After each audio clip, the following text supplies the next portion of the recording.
comédien. C'est vrai que depuis peu j'ai la chance de là je vais toucher à mon premier cachet, comme l'a dit mon ami tout à l'heure. Je viens donc d'être recruté pour participer au tournage d'un pilote en fait, d'une série policière qui sera diffusée dans quelques temps sur une chaîne. Voilà, mais avant ça, j'étais donc animateur socioculturel donc sur Pessac. Et j'ai grandi sur Pessac. Donc Pessac, c'est une commune voisine. Donc 3 quartiers populaires sont sur Pessac. Et donc j'ai grandi, j'ai été scolarisé aussi sur Pessac. Et par la suite, j'ai voulu travailler pour ma ville et puis pour ce que j'appelle mes frères et sœurs, donc pour des jeunes issus des quartiers populaires. Ça ne s'est pas passé comme je le pensais. Donc je suis parti sur d'autres choses. Et moi aujourd'hui, en fait, je suis venu poser quelques questions, tout simplement. J'aime bien poser des questions, je suis venu poser des questions. Vas-y. Et donc voilà, et c'est vrai que je vois un peu ce qui se passe, j'observe comment mon pays évolue, parce que moi je suis d'origine sénégalaise, mais je suis français. Je suis né ici en 84, donc mes parents sont venus parce que voilà, mes parents sont venus pour nous. Parce que ils auraient aimé rester au Sénégal, mais bon, ils pensaient à l'époque qu'ils pourraient nous proposer un avenir meilleur en venant ici. Et mais là aussi, les choses ne sont pas passées comme prévu en fin de compte. Mais moi, je me demande pourquoi. Pourquoi aujourd'hui, je suis français, je supporte l'équipe de France, mais j'ai envie de siffler la Marseillaise. Pourquoi je ne me sens pas chez moi, alors que je suis français. Pourquoi on nous met de côté? Pourquoi on ne veut pas que l'on participe au fonctionnement de ce pays? Pourquoi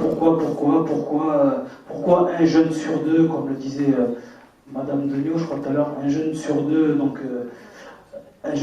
actif, je crois, et sans emploi dans les quartiers populaires. Pourquoi je ne crois plus en ce pays? Pourquoi j'ai envie de partir ailleurs? Alors que j'aime ce pays, mais j'ai plus d'espoir en la France. Aujourd'hui, je suis père d'une petite fille et j'ai peur pour elle. Pourquoi? Alors que ma mère était venue ici parce qu'elle pensait que ce pays permettrait à ses enfants de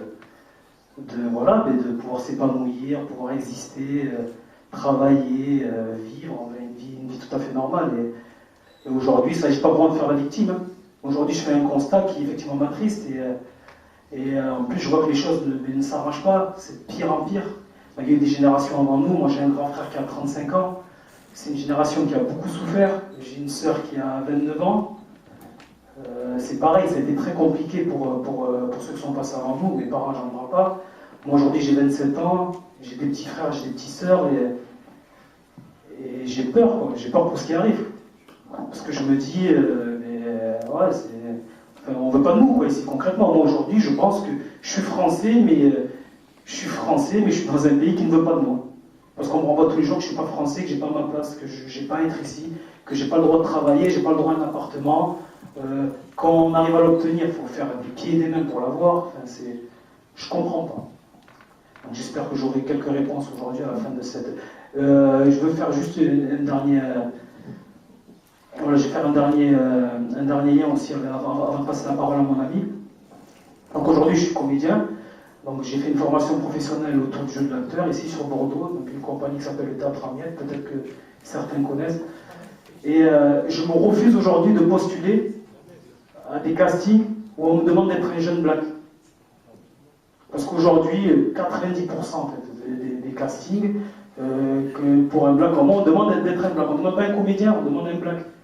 Donc comment on m'accepte si j'accepte d'aller jouer le rôle du black?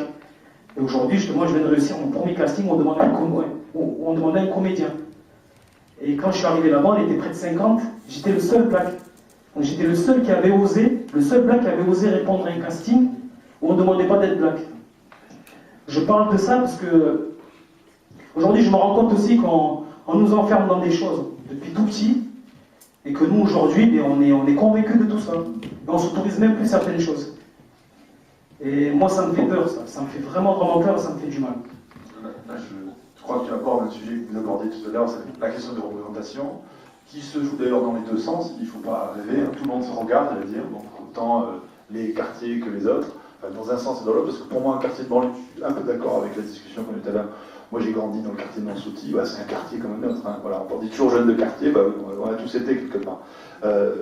Moi, j'aimerais peut-être, alors, soit toi, soit ton confrère, ton collègue, que vous nous apportiez des témoignages, alors pas tellement personnels, parce que je pense qu'il faut prendre un peu de recul sur chacun de nos situations, mais sur un témoignage peut-être plus collectif, sur les potentiels quand même. Je crois que on a fait un état des lieux. Bon, évidemment, il n'est pas gai, on l'a dit. Mais c'est bien aussi de savoir se dire les choses. Par contre, peut-être qu'on peut regarder sans se cacher la vérité. C'est pas mon objectif, mais du côté des potentiels. N'oubliez pas la double question que sur laquelle j'aimerais vous entendre. Peut-être que vous pouvez nous en parler, soit toi, Diakhaté, soit vous, Mohamed. À la rigueur, de toute manière, tout d'abord, moi je me présente à Mohamed Amalissi. Je suis sportif de haut niveau. J'ai fait Pékin, j'ai participé à Pékin, mais sous les couleurs du Maroc, je suis franco-marocain. En fait, j'ai migré ici. Bon, c'est pour ça c'est vrai que c'est dur de répondre à la question que tu vas me poser, parce qu'il arrive, c'est une expérience qu'on a. Pourquoi là je suis là aujourd'hui? C'est vrai, je voulais voir un petit peu et tout, et c'est vrai que ça me fait un peu mal au cœur, et je suppose que je l'ai appris qu'hier soir qu'il y avait ce congrès. Il y en a, j'en vois beaucoup, 4-5, et puis j'aurais aimé qu'il y ait plus de monde, justement, réellement, les personnes, comme tu disais si bien tout à l'heure, des personnes réellement concernées, parce qu'on sait très bien que sur l'ASA, si on va prendre, on est peut-être 5%, on est 5% quoi, qui arrive réellement, qui a grandi, qui ont émigré, que nos parents. Moi, mon père, il n'est pas venu en fait pour nous, à la base, il est venu pour la reconstruction de la France, donc c'est pas pareil. Moi, je suis né au Maroc, j'ai immigré ici en 88, mais mon père était revenu après la guerre, hein, ce qu'on devait servir justement pour reconstruire la France. Et puis qu'il devait repartir dans son